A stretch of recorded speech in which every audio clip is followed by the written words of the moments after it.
The consciousness has a bad habit of focusing on negative things. So if you go on social media, there's 10 posts. You remember the 1 out of 10 posts that was negative or something controversial versus the other 9 out of 10 that were good posts. And that might be even your first talking point that you make with your friend, or you send a message to your friend, you send a link, share it with them, a negative controversial post, rather than the good ones. And this is something like known as negativity bias. That's why a lot of the YouTube, social media, and etc. they use clickbait through negativity bias, creates controversy. Algorithms ends up picking it up and starts to put it everywhere. Starts to gain popularity. And the thing is that negativity bias was really developed from our ancestors' period. During the ancestral time, they were in jungles, bushes, in a lot more dangerous environments than we are, or most of us, in the current day and age. So they had predators everywhere around them. So they had to always be in high alert to be more aware and conscious of those predators and also threats that may occur. And that allowed them and us to survive for so long.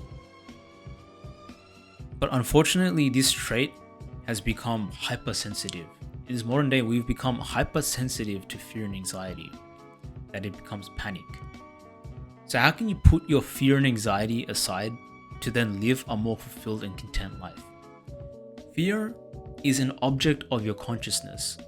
You can deal with it in two ways.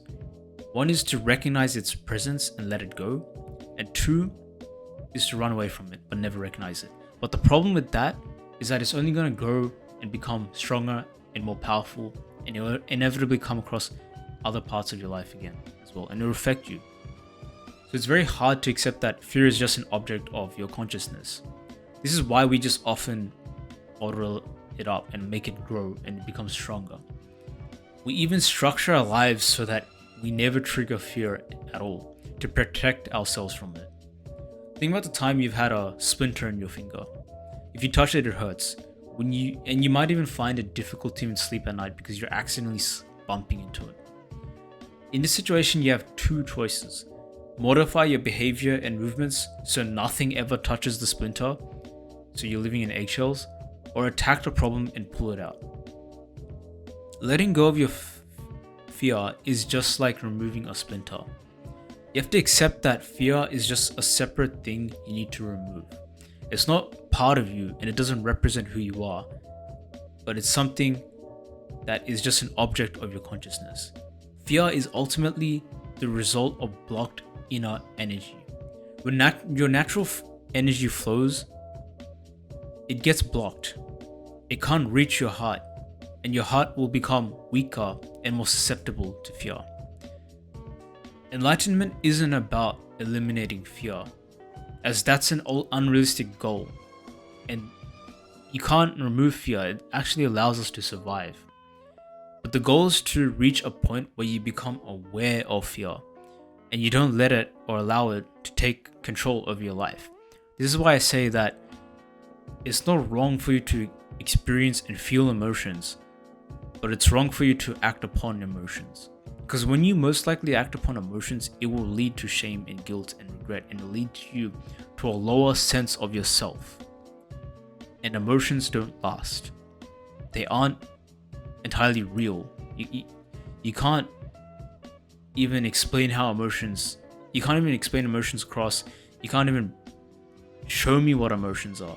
You show expressions of it, but you can't show me what they are. What is fear? What does fear look like? So experiencing emotions and feelings aren't bad, but it's when you act upon it and allow it to change and influence your behavior and control your life, that's where it's bad. So the whole point of being enlightened is actually just awareness and reaching to your highest state. So you will look into more of how to let go in future videos as well.